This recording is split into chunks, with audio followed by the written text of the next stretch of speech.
Welcome to the Christian Marauder as we continue our new series on Bible prophecy, prophetic mysteries. Today we're going to look at God's prophetic fingerprints that are found all throughout Bible prophecy, verifying how real God is. For example, in Isaiah chapter 11, verses 11 and 12, it mentions that Israel will be regathered a second time back into the land of Israel, which in fact did happen in May of 1948.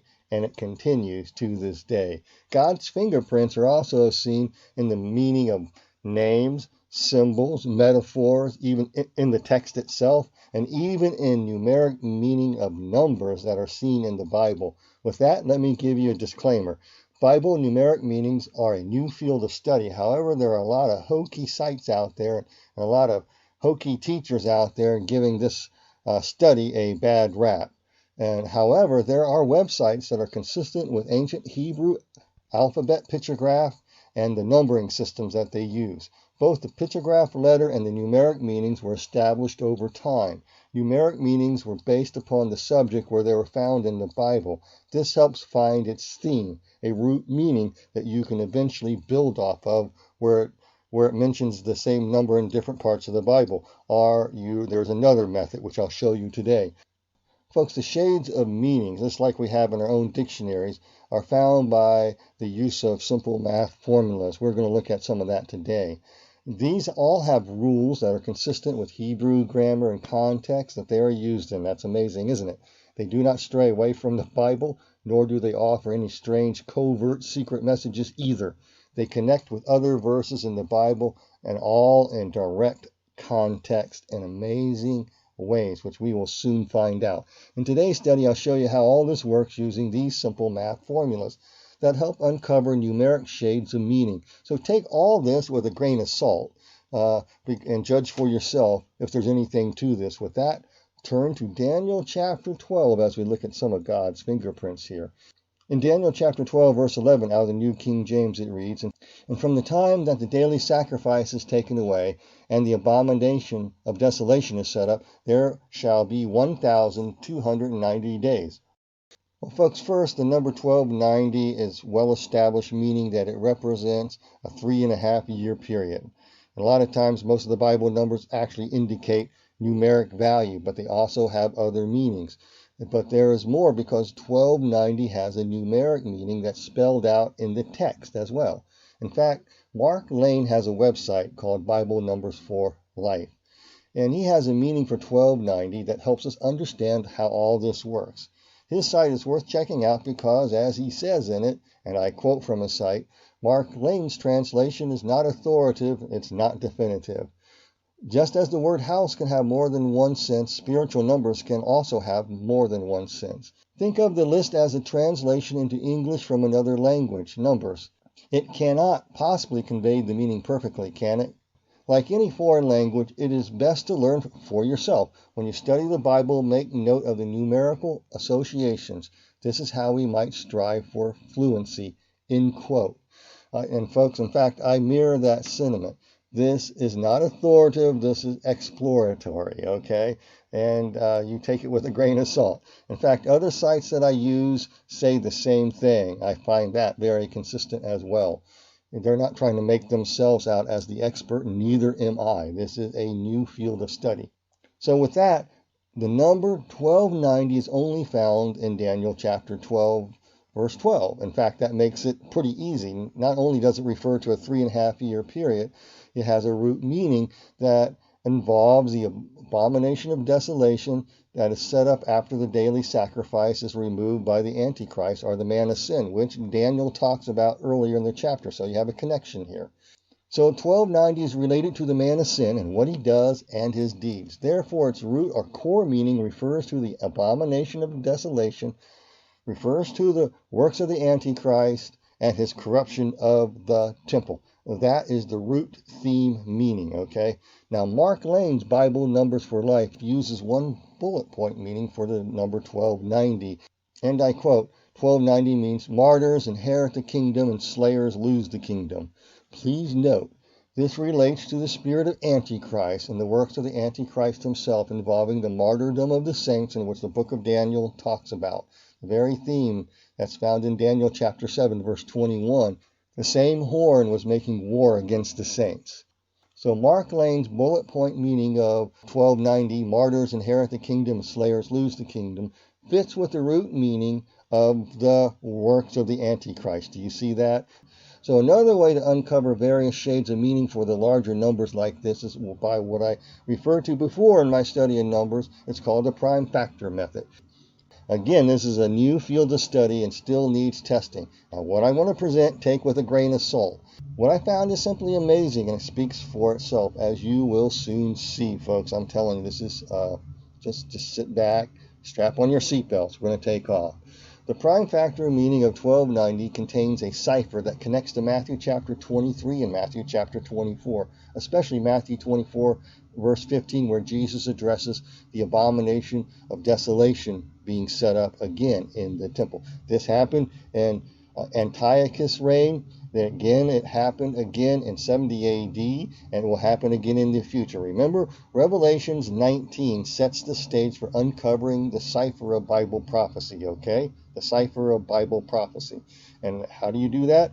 Bible prophecy looks at prophetic patterns. And in Revelation chapter 1:19, it talks about look at what's in the past. Look at what's going on through the history, and then the current now. And then look at that will help you realize what will happen in the future, okay? That's what the context of Bible prophecy. Don't be so linear in your thinking of Bible prophecy unless it's very linear in the context. And so we Westerners like to be very linear. We don't look at it like, well, there's a prophetic pattern that happened in the past. We'll see these prophetic patterns all throughout history in our present times where we live, and then it'll all point to something that'll culminate in utter intensity and violence like you never seen, and fulfillment as well as blessings later on seen in the book of Revelation with the millennial kingdom being set up, the new heavens and earth, and all the trials and tribulations that happened before that through the Antichrist. I'm telling you, you got to read Bible prophecy like that. Can't be so stick in the mud, linear about it. Well, folks, also the number 1290 also connects to the book of Revelation and Matthew 25, where it talks about the judgment of the nations and a whole lot more. So let's look at the Daniel 12 cipher here, using the prime factor method that reveals other shades of meaning. How do you do this? Well, you do the prime factor tree, which is 2 times 3 times 5 times 43. And you find these four numbers, 2, 3, 5, and 43. You use 2, 3, and 5, and 43 to uncover the shade of meaning, because each of those have a shade of meaning. 2, 3, and 5 have Hebrew pictograph letters. 43 doesn't. It has an established meaning, okay? So let's look at all of these and put it together to find the shade of meaning. So you apply these numbers and their meanings as follows. Number 2 is a pictograph of a house, and it means also division. It's like a household, seeing who's in the house or who's not. But the basic root meaning is a house or a household. 3 is the Hebrew letter Gimel, which is a pictograph of a foot. It describes motion, travel, carrying things to some place. It means to unify, to move to unify, and to bring into unity. Number 5 is a Hebrew letter, and it means behold. That's what it means. Pay attention, look. You beheld something, you behold something, you see something, pay attention, or some sort of revelation of grace or mercy or judgment's going to be forth. Just pay attention. Something important is being said here. So when you see the number 5, that's what that means. Next, number 43 has several shades of meaning. And I don't have time to go through all of how you derive this, but this is what I found. The foremost root meaning means public humiliation, disgrace, degradation, shame. So that number 2, some sort of demarcation or separation is fulfilled. It also means number 3, on the edge, a tipping point reached, either to remain the same or enter something new, or a new era. Number 4, community humiliation and shame and degradation to bring forth some type of change by a tipping point. See how all this is related to public humiliation, disgrace, degradation, and shame. That's what that word means. So let's get down to business. The bottom line meanings of all the numbers added together that fits with Daniel chapter 12's root definition from the time when the daily sacrifice is taken away to the setting up of the abomination of desolations involves number 2, the household of God divided, being brought into unity, 3, by number 5, beholding an unveiling of some sort of public humiliation, disgrace, and degradation and shame. Some tipping point is being reached here. Let's just continue. Keep tracking with me here. In fact, I discovered a general rule, which is this. The main prime factor numbers also unlock deeper shades of meaning. This involves using sequential formulas, math formulas that build the definition further. And it usually starts from the bottom up. In other words, you have the root definition, which would be the bottom, and the other definition stacked on top of it in a layer. Okay? Sometimes it'll go the other way, but most of the times it's the foundation. The root is the foundation, and what you find by these math formulas build on top of that, and it paints a unique picture that ties directly to the text. It brings clarity and connects to other parts of the Bible in amazing ways. So with that, let's look at the next formula that comes by sequentially multiplying the prime factors numbers like this. You just multiply the factor trees together. You have 2 times 3 equals 6. And 6 times 5 is 30. So you get 2 numbers here to put into the thing, to stack on top of the foundation here. And they mean 6 is a picture graph of a tent peg. And it's also, the Bible clearly says this is the number for man. 6 is a number for man, but it's a picture of a tent peg. So therefore, it's what human beings attach themselves to. God, the devil, whatever. World, flesh, whatever. There's the context, how it's used in the Bible indicate that. Number 30 is the picture of a shepherd's staff, meaning a good or bad shepherd. That's what it means. And a shepherd who has a shepherd's staff who steers and guides the heart of the sheep. He can be either good or bad. It talks about the shepherd establishing a covenant between parties by a more powerful parties.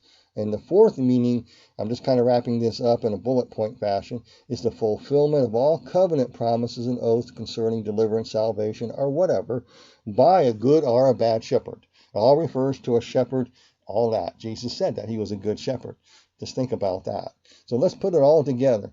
So from the time when the daily sacrifice is taken away to the setting up of the abomination of desolation involves a man attaching a covenant that divides God's house, that moves to unify the house, seen and beheld when the temple house is publicly humiliated, disgraced, and shamed. Folks, this connects to what Paul wrote in 2 Thessalonians chapter 2, verses 3 and 4.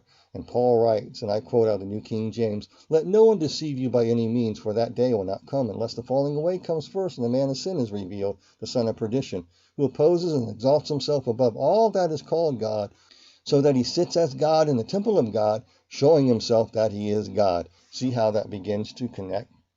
Isn't that interesting? When you start deciphering these numbers, it actually points to 2 Thessalonians chapter 2, verses 3 and 4. God is that highly intelligent, folks. He's more intelligent than any geek out there, or any human, or anybody out there imaginable. He can do this, folks. He can do this with his Bible to confirm his prophetic fingerprints are in it. And he has a cipher in it. And he wants us to uncover that cipher. And he has rules for it.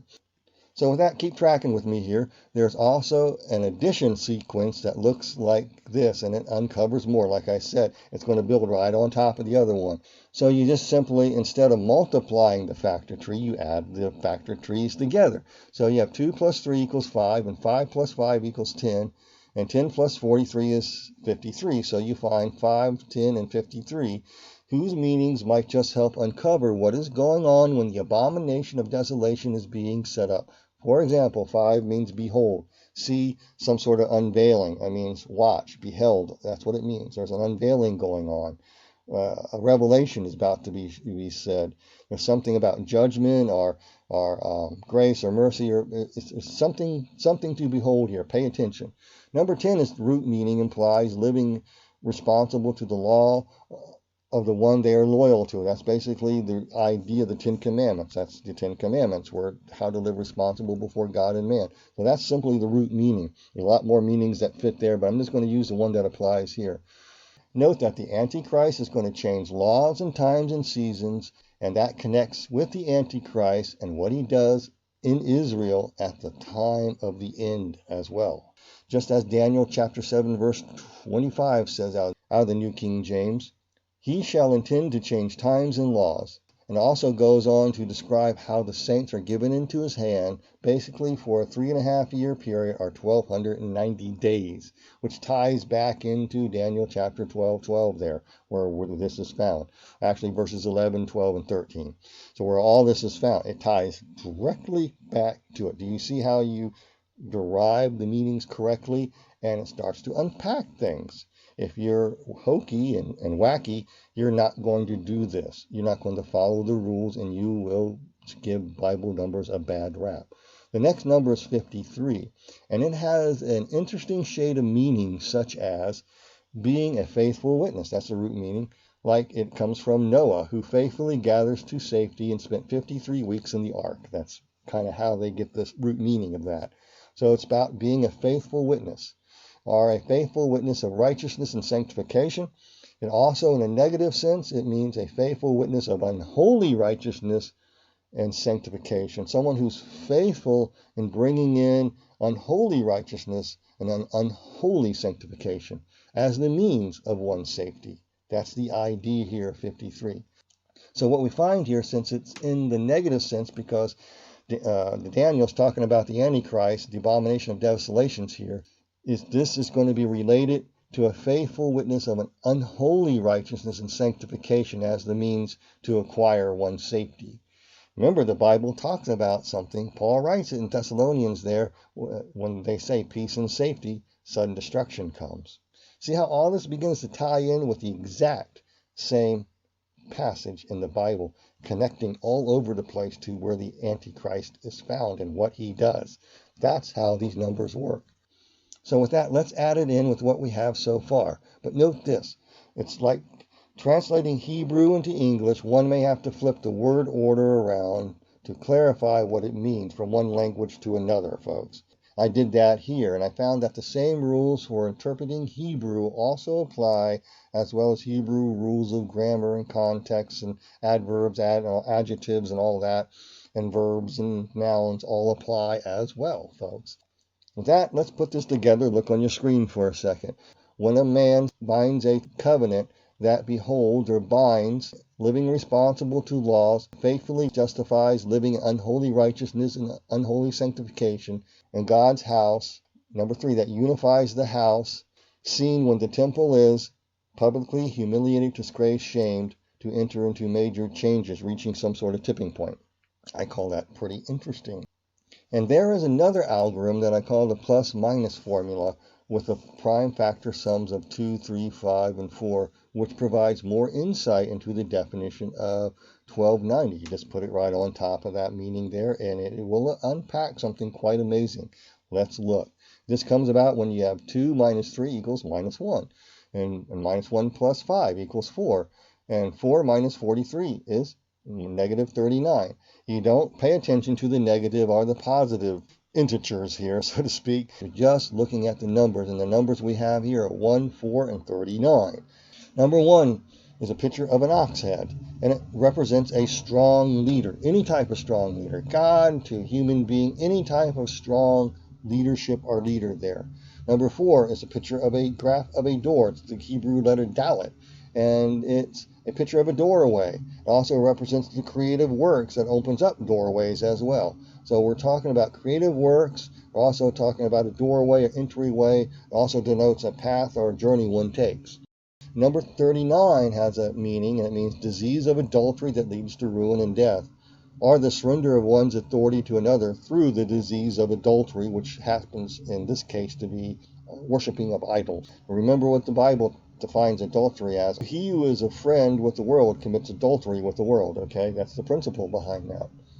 So folks, with that, let's tie all this together to grasp what might be implied about who sets up the abomination of desolation, his works, and what he's doing here, okay, and how to recognize him when he comes. Let's read. Number 1, a strong leader who, number 4, opens the door by creative works that causes God's house to, number 39, surrender their authority, their rule to the disease of adultery with the world. When this, number 6, man binds a 30 covenant that teaches living responsible to laws, 53, that faithfully witness justifies living in an unholy righteousness and unholy sanctification. God's house is divided. That unifies parts of the house seen when the temple is, number 43, publicly humiliated, disgraced, and shamed to enter into major changes. Okay? Note that this ties right into 2 Thessalonians, like I said, verses 3 and 4, where it talks about the son of perdition who opposes and exalts himself above all that is called God or that is worshipped, so that he sits as God in the temple of God, showing himself that he is God. Verse 9. And the coming of the lawless one is according to the working of Satan, with all power, signs, and lying wonders, and with all unrighteous deception among those who perish because they did not receive the love of the truth, that they might be saved. I think that's rather remarkable, because you see how it connects to works, the lying signs and wonders that the Antichrist is going to do. He's going to deceive through deception. That's also his work. This ties right into the meaning, the root meaning of 1290. Okay, it's rather remarkable, don't you think? Note also that the angel in Daniel chapter 12, verse 9 and 10 said to Daniel, "Go your way, Daniel, for the words are closed up and sealed till the time of the end. Many shall be purified, made white, and refined, but the wicked shall do wickedly, and none of the wicked will understand, but the wise will understand." Folks, the beginning of wisdom is what? Fear of the Lord. Anyone, no matter how insignificant, who fears God, who utterly respects and understands who God is and knows their humble place before God, is made wise by God and can understand this. But it does say the wise will understand, and I think maybe some of the wise will pick up and understand what Bible numbers mean and unpack this for the rest of the folks so that you'll gain understanding. And those who fear God, utterly respect Him, God will give them the wisdom of that because He trusts them. Again, I got off on a rabbit trail. Let's just continue here. And let's read again and see how all this ties directly to Matthew chapter 23, Matthew chapter 24, verse 15, which leads up to it, where Jesus speaks of the abomination of desolation standing in the holy place. All this will help identify the things the Antichrist will be doing, because that's what the root number of 1290 means. So let me state a biblical principle here. The devil mimics God. In fact, the Bible says he comes as an angel of light. The Bible warns of this. So therefore, what Jesus did, the devil may also mimic in some form as well. Jesus did warn of people coming and saying they are the Christ in the end times. Well, the Antichrist will be mimicking what Jesus done, and he will have it as an art form. But let's get back to Matthew 23, which is known as the Olivet Discourses, and this is where number 1290 leads to and points directly to. Let me show you how. The Olivet Discourses began after Jesus' triumphant entry into Jerusalem, with Jesus riding on a humble donkey. Later in Matthew chapter 23, Jesus is seen speaking to a large group of people plus his disciples. And there he warned them about the legalists and how they lead astray by changing the law. Please note, the Antichrist is going to change laws, times, and seasons too. So we need to look at this prophetic pattern and how it connects to Matthew chapter 23 as well as Matthew 24. Okay?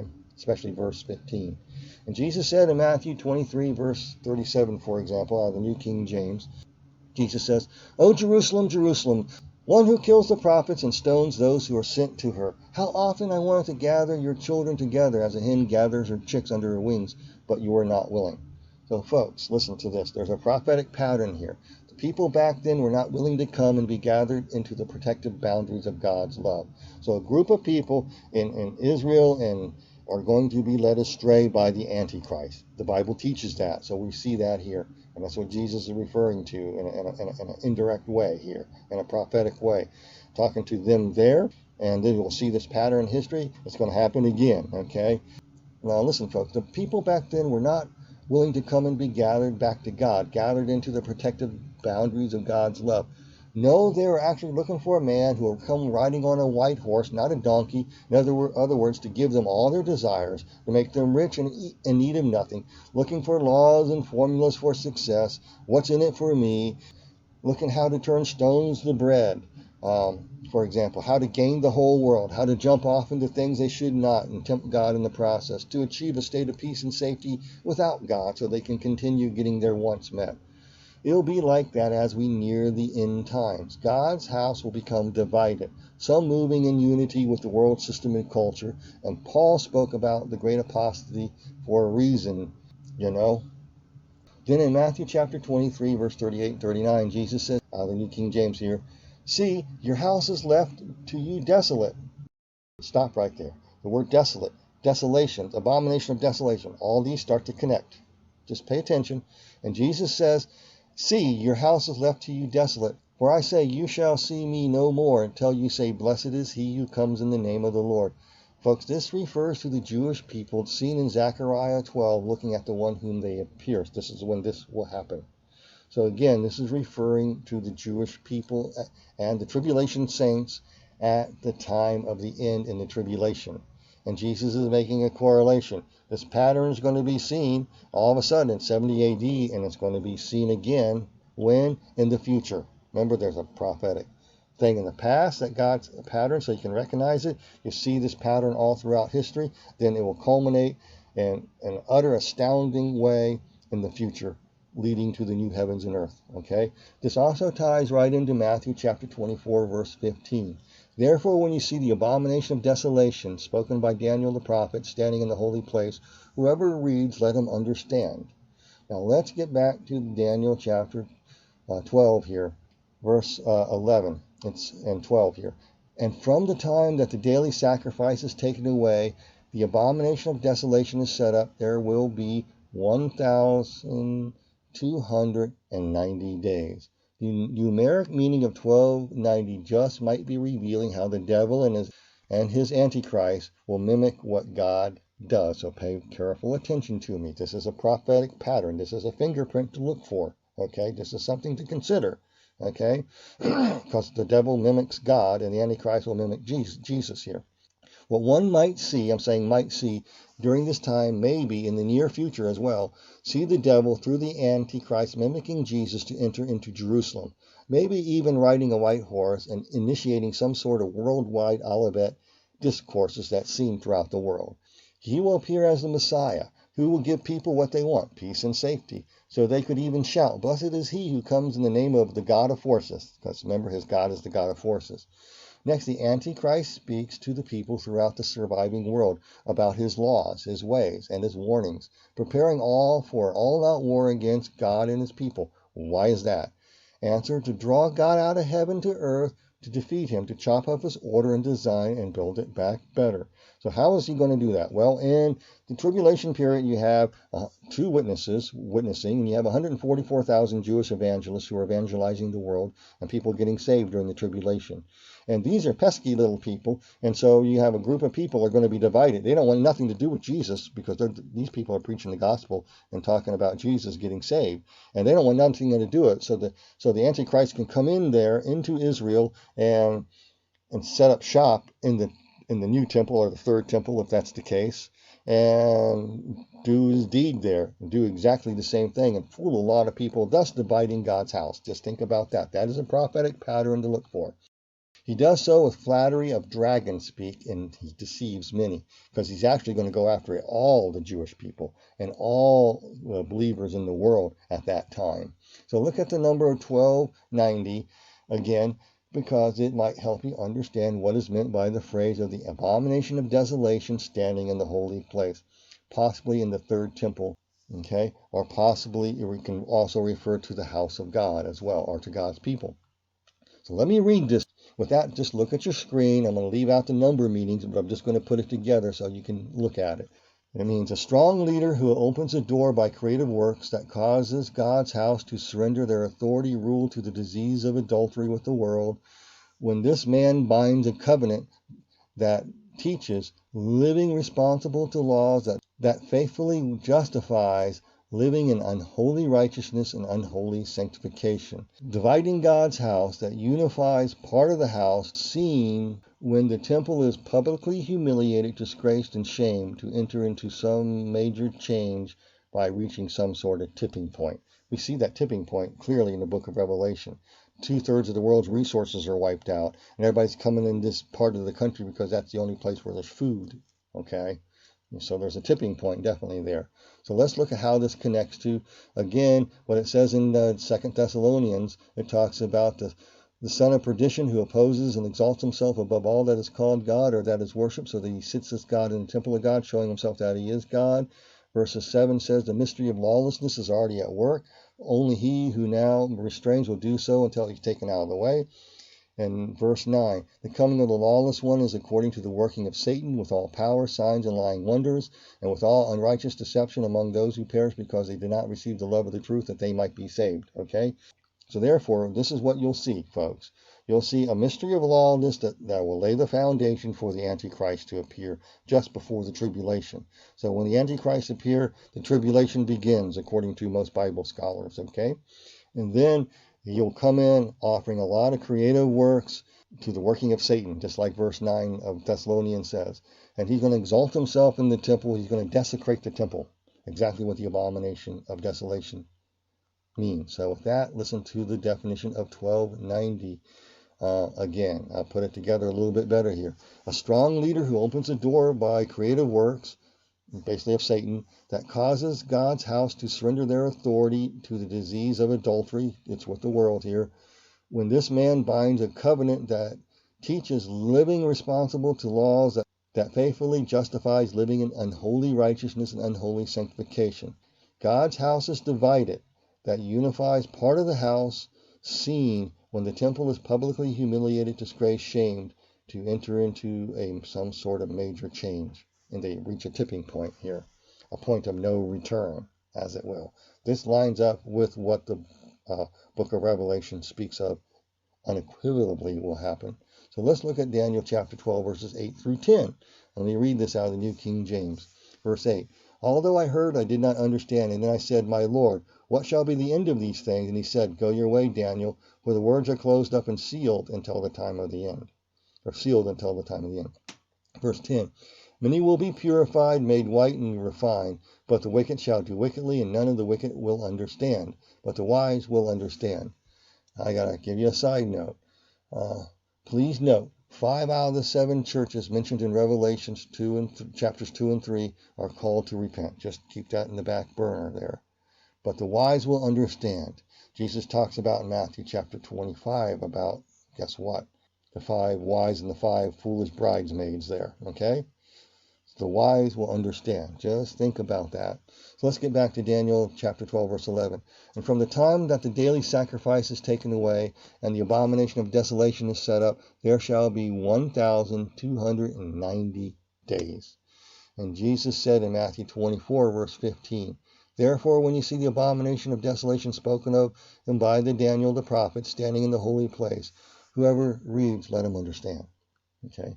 Folks, from the time the daily sacrifice was removed, that happened in 70 AD, from there onwards up to the time of the end, and will be marked by an onrushing phase pushed by folks preparing the way for the Antichrist. And what do I mean by that? They will lay the foundations for him to come on the world stage, all done under the spirit of the Antichrist that will change times, seasons, and laws. You'll see that starting to happen. Also, you'll see a change in times. Also, times can also mean one's history. In other words, you're going to see an erasing of people's history and their culture, the erasing of their beliefs, a canceling of what it means to be a human being will be seen. A change of seasons can imply a lot of things, folks. It can mean how one grows and produces food, how one prospers, season for this or that. It also can mean cooling of the planet to stop climate change. Basically to change the season means they want to change God's times, his seasons, and his laws and his order. That's what that means. They want to cancel it. We will see a shift, a change in laws that legalize as well unholy righteousness. This might be called social justice, cancel culture. Communism is what it is, pushing an unholy sanctification that says all manner of perversity and moral sickness is the way you ought to be, is the type of world they offer. We'll see a steady destruction of true law and order. We'll see the utter destruction of equal justice under the law. There will be a push for evil as right and good as wrong, and push for no moral standards except revenge. We'll see an insane push to slay all that is decent and good as the supreme right of the perverse and profane to force on everyone worldwide. I want to ask you, are you seeing any of this starting to happen on a worldwide scale? One country, I wouldn't worry about it, but we're seeing it, don't you think, worldwide? Turn to Daniel chapter 12:12. Blessed is he who waits and comes to the 1,335 days. But you, go your way till the end, for you shall rest, and you will rise to your inheritance at the end of days. End quote of Daniel chapter 12:12. The number here is 1335, and this number is only found here, referring to an event at the time of the end, resting till then and receiving one's inheritance. So let's find the other shades of meaning by using the prime factor method like we did with 1290 real quickly here. It's pretty easy. This doesn't take too long. So the prime factors of 1335 are 3 times 5 times 89, are written as 3, 5, and 89. Those are the numbers you use. And remember, you build on that foundation. What the word root foundation meaning means is something about the time of the end, resting till then, and receiving an inheritance. So let's put it all together here. Number 3 means, remember, moving towards unity. Number 5 means, behold, pay attention, there's a revelation going on. 89 is actually the 24th prime, referring to the priesthood and authority of some type. But the number 89's root meaning is the son of David. So you have the 24th prime, so there's some sort of authority, priesthood authority here. And the root meaning is the son of David, or the true Messiah. The second shade of meaning is being with or without divine authority of a king or a ruler. Number 3, it means a common man or a woman raised up like King David to establish order, or in other words, they'll come as some type of Messiah. Those are the 3 meanings of the word 89, okay? So it says this, blessed is he who comes to the 1,335 days will be this, united to behold the authority of the son of David. Remember, just think about that. The only place in the Bible where 1335 is found is in Daniel 12. Blessed is he who waits and comes to the 1,335 days. The root meaning here means waiting and resting till one receives their inheritance. Next, the Bible Numbers for Life defines 1335 as drunk on the blood of martyrs and guilty of killing God's son. That's a shade of meaning for 1335 that attaches to the root meaning here. This describes the period before the second coming of Christ. During that time, the devil's minions are drunk on the blood of martyrs and are fully guilty of killing God's sons and daughters, because the Antichrist is making war against the saints. He goes into the temple, like I said earlier. He stirs everybody up to go to war against the 2 witnesses and 144,000, all the people getting saved, because they're just pesky. They got to get rid of them. And so he stirs up the people all worldwide to do this, okay? Do you get the picture on that? So these people become drunk with the blood of martyrs and are fully guilty of killing God's sons and daughters, okay? Thus, drunk on the blood of martyrs and guilty of killing God's son is the second shade of meaning for 1335. The first root meaning refers to the time after all this ends, when God's justice prevails, after many rest in heaven, then receive their inheritance. Well, I hope you're beginning to see how this works, and I'm sure it's clear as mud to many people, but keep tracking with me. The next prime factor meaning of 1335 means 3, united to behold the authority of the son of David, okay? Look at what the text says in Daniel 12:12. Blessed is he who waits, who comes to the 1,335 days. Look at verse 13. But you go your way till the end, for you shall rest and will arise to your inheritance at the end of days, okay? So, at the end of that time, you'll be united to behold the authority of the son of David. So with that, let's put this together a little bit more to probably confuse you a little bit more, but it says this. Blessed is he who comes to the 1,335 days after the great persecution ends, with those drunk on the blood of martyrs face judgment. And this judgment just might connect to the judgment of the nations Jesus speaks about in Matthew 25:31 and 46. So let's multiply the prime factors that we are working on from the bottom up like we did before, and keep tracking here, folks. I'm going to go fast. I know I'll probably confuse half the people here. But 3 times 5 is 15, and 15 times 89 is 1335. The sums to use are 15 and 89, okay? The root meaning of 15 is the idea of a covenant that brings peace, wholeness back into life by resting in a promises that are received, that's kind of the root meaning there, are resting in a new direction for one's life as a result of deliverance, salvation. Someone's oath is fulfilled, someone keeps his word and delivers. That's the idea. 89 root meaning refers to the phrase, the son of David. So let's put it together. But first, like I said before, we have to sometimes change the word order from one language to another to bring clarity, so we have to do so here. It says, blessed is he who comes to the 1,335 days. Listen to what it means. When all are, number 3, united together, number 5, to behold the authority of the Son of David, when the covenant promises of the Son of David are fulfilled. That's what it means. So let's do the addition formula. 3 plus 5 equals 8, and 8 plus 89 equals 97. So you get two sums here to work with, 8 and 97. So number 8 is a picture graph of a wall inside of a tent. It means separation. It actually means separation into new beginnings. That's kind of what the word means summed up. I'm going to use that definition. And number 97 means a fire that burns enemies as retribution for sin, iniquity, and rebellion. The second meaning, or the second shade of meaning, is to reduce something as means of retribution. So let's apply the meaning. Blessed is he who comes to the 1,335 days. New beginnings begin by separating the guilty into the fire of retribution for their sin, iniquity, and rebellion when they are all united together to behold the authority of the Son of David, when the covenant of promise, the Son of David, fulfilled.